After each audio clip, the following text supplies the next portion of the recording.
Few topics generate more tension than U.S. military aid and the Israeli-Palestinian conflict. The recent controversy surrounding the bus ads in our own community proves that point very well. At the same time, the quest for a just peace continues to attract the best efforts of scholars and activists, diplomats, and religious and political leaders, and your presence with us today shows this is true in our community as well. To start off our program this afternoon, you will hear 3 presentations on the issue of U.S. military aid to Israel. First, you will hear a case for continuing robust military aid to Israel. Second, you will hear a case for conditioning military aid to compliance with U.S. laws prohibiting the use of U.S. weapons in the violation of human rights. And third, you will hear a case for ending U.S. military aid to Israel. After these presentations, we've asked Yosef Monair to give us a Palestinian response to the issue, and he will be the 4th in order and will be with us through Skype. Following these presentations, we will turn to interactions between the panelists and invite Yosef to join in that as that works, and then to a time for questions from the audience. During the panel interactions and the Q&A, our focus will shift. We'll open space for a wider conversation about the many other aspects of the quest for a just peace in Israel-Palestine. And while we want to fully and critically explore a broad range of viewpoints and diverse perspectives, at the same time, we will be constantly seeking common ground that can serve as a basis for our joint efforts as we move forward from this forum today. One final guideline about tone and demeanor. Our 3 co-convening organizations and our distinguished panelists are all keen to demonstrate that robust and respectful discussion of hot-button issues is not only possible, but essential. Disagreement need not degenerate into discord and estrangement. Let it be instead the grist for deeper understanding. We aim to model civility and respect for one another in our exchanges, and we ask everyone's help today to achieve that goal. Now briefly to some introductions of our speakers. First up is Dr. Eric Meyers. Dr. Meyers is the Bernice and Morton Lerner Professor of Religion, Director of the Center for Jewish Studies at Duke University. Dr. Meyers holds academic degrees from Dartmouth, Brandeis, and the PhD with distinction from Harvard University in Near Eastern languages and literature, specializing in Bible, Jewish history, and archaeology. Dr. Meyers has been a fellow at Wolfson College, Oxford University, a visiting fellow at Princeton University, and a member of the Center of Theological Inquiry at Princeton Theological Seminary. Dr. Meyers has directed digs in Israel and Italy for more than 35 years and is perhaps best known for his 1981 discovery of the oldest ark from ancient Israel, which coincided with the film The Raiders of the Lost Ark. Dr. Meyers has co-authored and authored over 12 books, edited 20 others, and has published approximately 350 scholarly papers, reports, and reviews in the field of Hebrew Bible and biblical archaeology and Jewish history. We are indeed so glad to have him. He is also the cantor at Beth El Synagogue in Durham, North Carolina. Please join me in welcoming Dr. Eric Meyers. Delighted to be here, and I'm speaking from over here because of technological considerations. I would not be so presumptuous to assume that in the course of my remarks in the discussion that follows, that we will succeed in agreeing on a path to a just peace in the Middle East. I am here because I believe that the quest for peace is the only hope for the region, and that peace is the only means for Israel to secure a lasting democracy.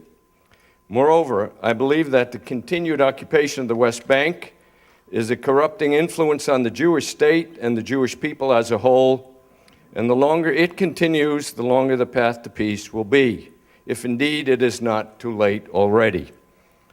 I am also against divestment, and many of you may be disappointed to learn that I also believe that it is in the best interest of Israel and the Palestinian Authority, as well as the entire region, that a high level of U.S. military aid be maintained. Let me explain.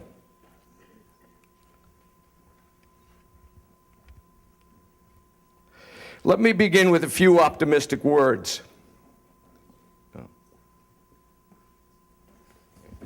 Let me begin with some optimistic words. Since Obama's recent visit to the region and Kerry's current shuttle diplomacy, there are signs that the U.S. is recommitted to encouraging strongly nudging the parties to change the rhetoric and get back on board to the negotiating table.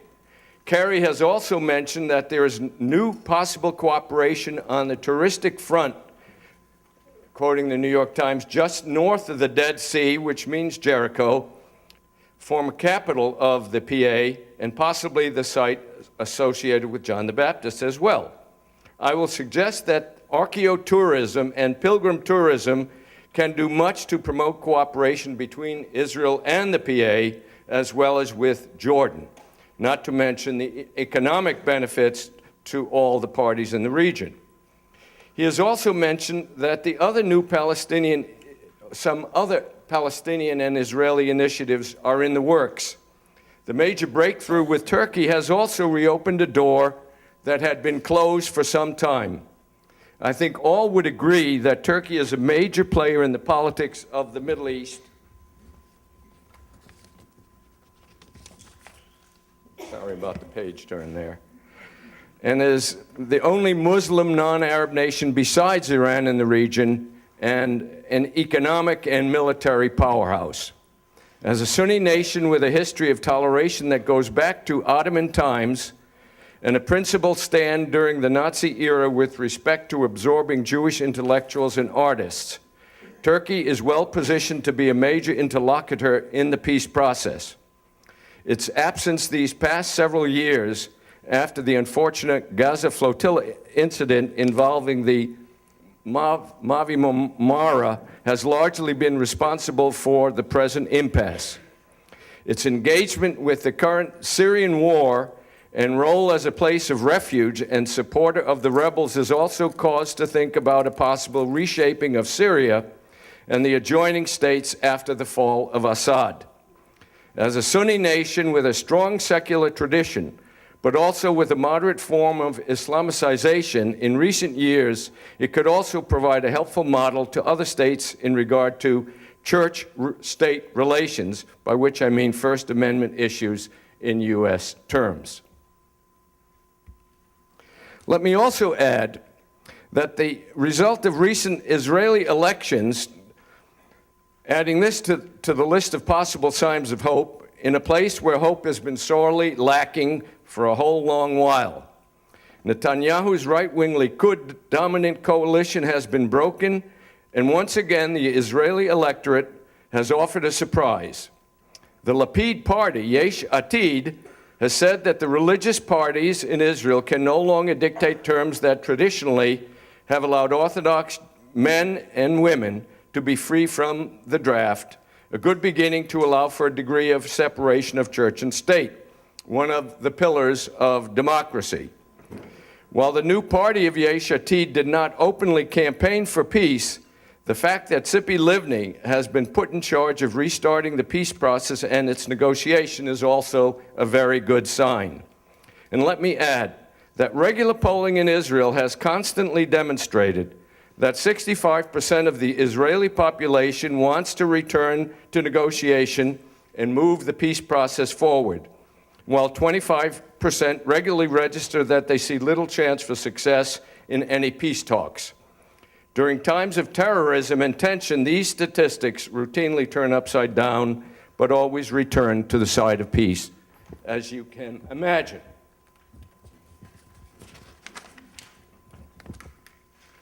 So, I can say to you with a sense of pragmatic realism that in view of all that has happened these past years and all the wars, the door to peace has just opened just a tad, and that's not nothing. But now, to the aftermath of the Arab Spring, and to the forces at work that could allow the Middle East to explode at any moment like a powder keg.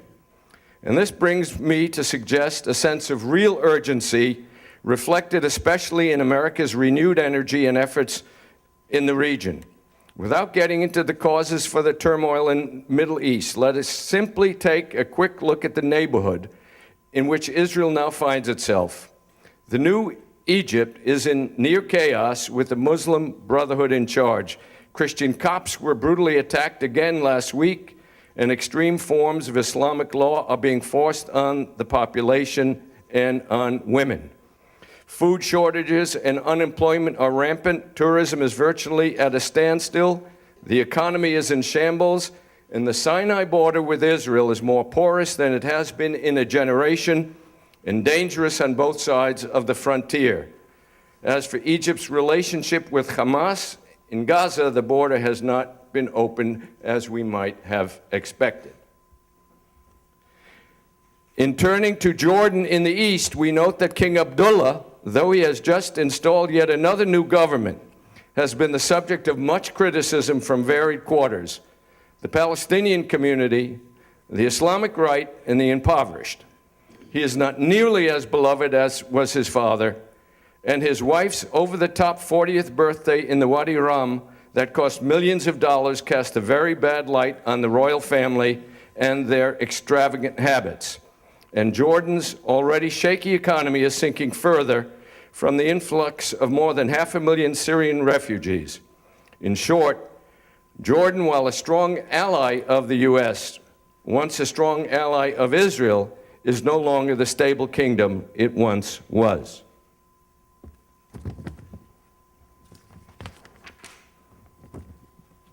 To the north, full chaos reigns.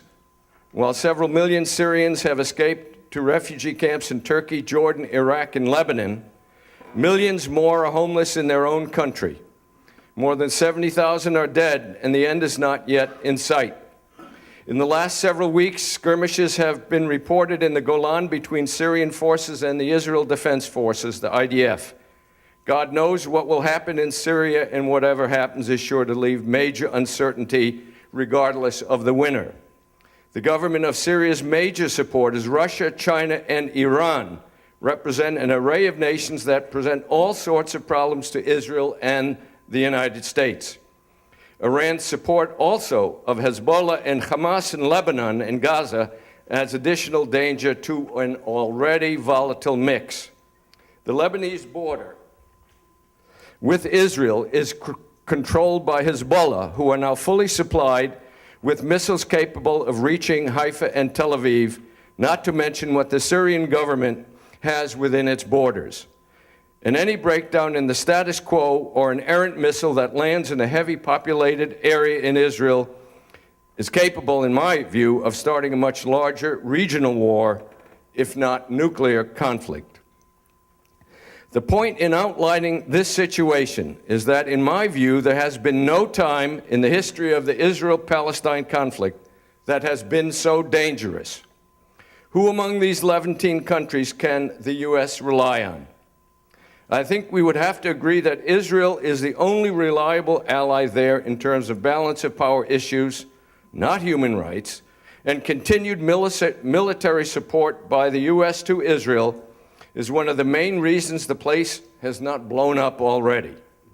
Israel's superior military power, air force, and nuclear capability, and dependence on the U.S. for supplies and cutting-edge technology, such as the Iron Dome, which was created, by the way, in the Technion, now relocating partly to Roosevelt Island in New York, big article about that in the paper, New York Times today, means that a balance of power between Israel and the hostile nations around is one of the main reasons that a new war has not broken out. Remove the aid or remove the promise of support to defend Israel, and I believe we invite disaster. If no one has noticed, the U.S. Congress overwhelmingly supports whatever Israel does and would not tolerate any real threat to its welfare by Iran or any other powerful enemy. Call it what you will. Call it what you will. It is what it is. Now, to say that Israel has not been a fully cooperative ally in terms of complying with U.S. diplomatic wishes is to state the obvious. Israel has continuously ignored American requests to stop the settlements and to respect the Green Line. which represents the armistice lines of the 1967 war. In a 2007 survey of university students, only 35% of Hebrew University students and 27% of Ben Gurion University students could draw the original borders of Israel. The vast majority included the settlements and expanded map of Israel, reflecting the facts on the ground today.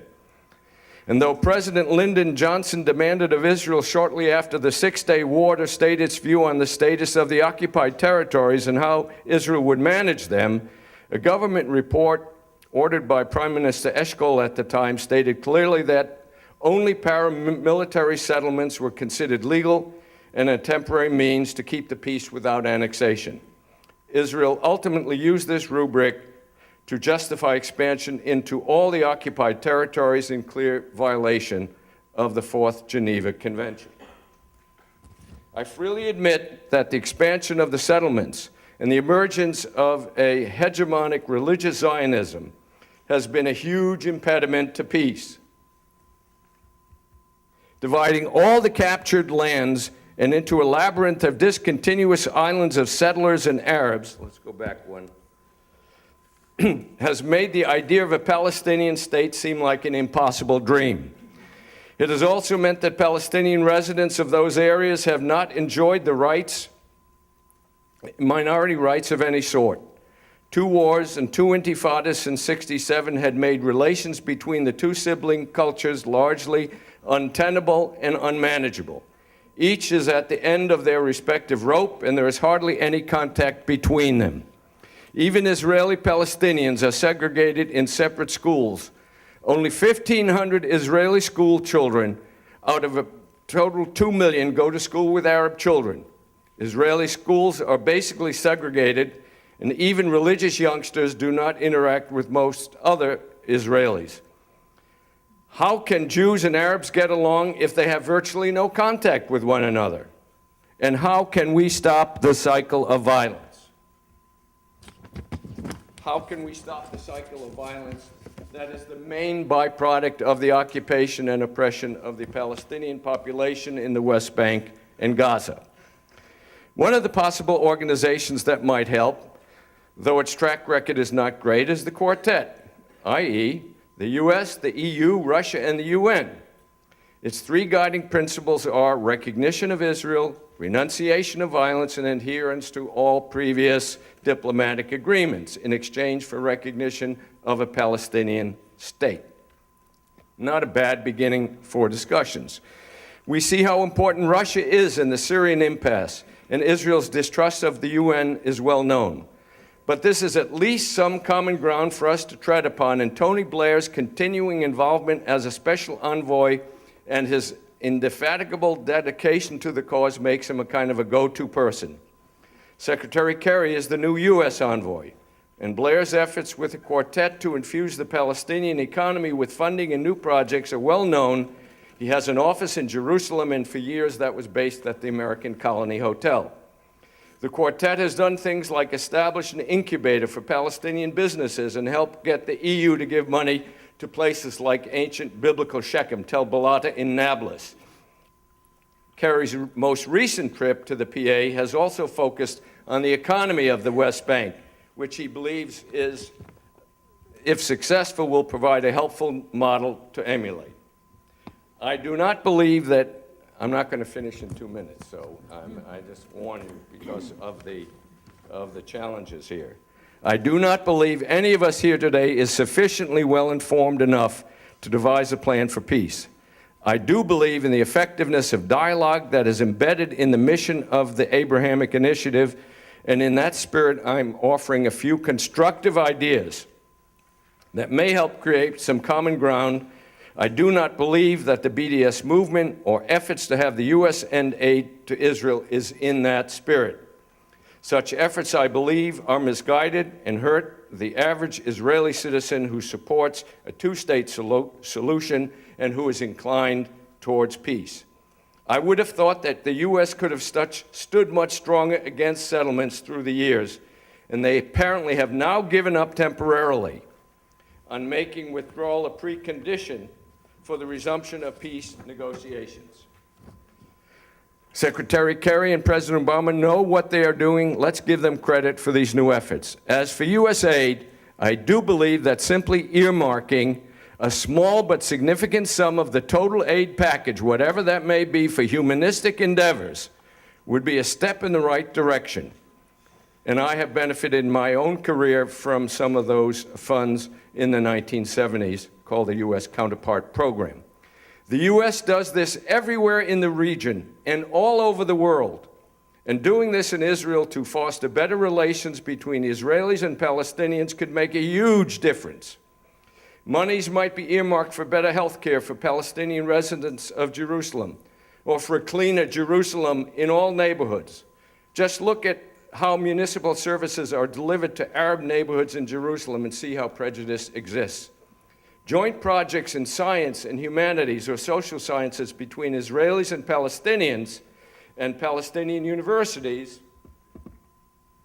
in particular, might be funded in order to bring the two communities closer together. Al-Quds University in Jerusalem is a stone's throw from the Hebrew University, and yet they have no contact except perhaps in my own archaeological school, of which I am a past director, the W.F. Albright Institute of Archaeological Research on Salah ad-Din Street, where Palestinian historians, archaeologists regularly gather together to talk, have seminars, share bread with Israeli and scholars of all nationalities.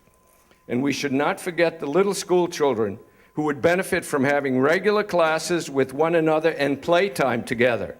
Neve Gordon's school in Beersheba, though a public one, it's called Hagar, H-A-G-A-R, is the kind of thing that could greatly be helped with small infusion of U.S. aid or our own support. We do it in other countries, why not in Israel or Palestine? I want to turn now to one way I think we can help bring the two communities closer together, and that is through inclusive archaeology and archaeotourism. First, okay. First is the problem in Silwan and the Temple Mount and the city of David, which has been a flashpoint for many, many, many years now. The Israel Antiquities Authority has given over the power of management of this to the settler movement and to the most extreme elements in Israeli society.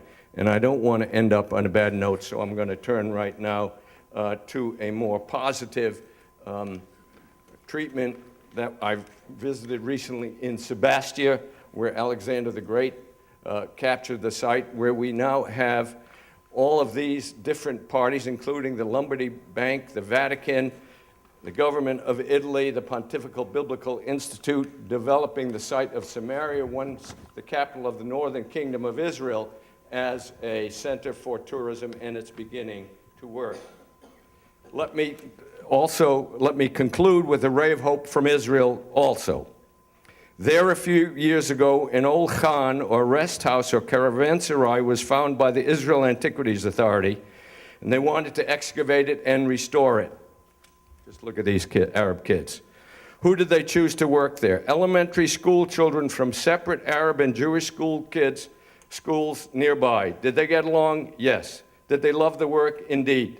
Did the Jewish kids object to digging an Ottoman ruin? No. In fact, both groups were so excited by the experience, they returned after school, often to continue the work with their parents. This is communal archaeology at its best. What can we learn from this? In order for two groups to talk to one another with respect, they have to have regular contacts with one another. Respect for one another begins with human interaction. And finally,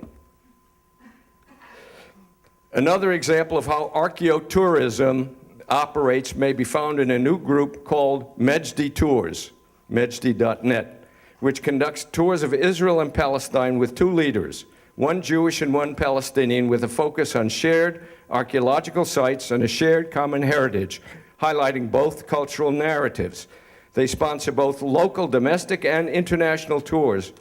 And I'm proud to say that they build on an idea that I've been promoting many years in my own writings, that claims from the Palestinian community that they are indigenous to the Holy Land and take their name from the Philistines. We can reliably say today, in light of current scholarship, that the early Israelites were also Canaanites, that both Palestinians and Israelis and Jews are truly descendants of Abraham and Ishmael, brothers and sisters who have legitimate portions in the land we love so much. Thank you.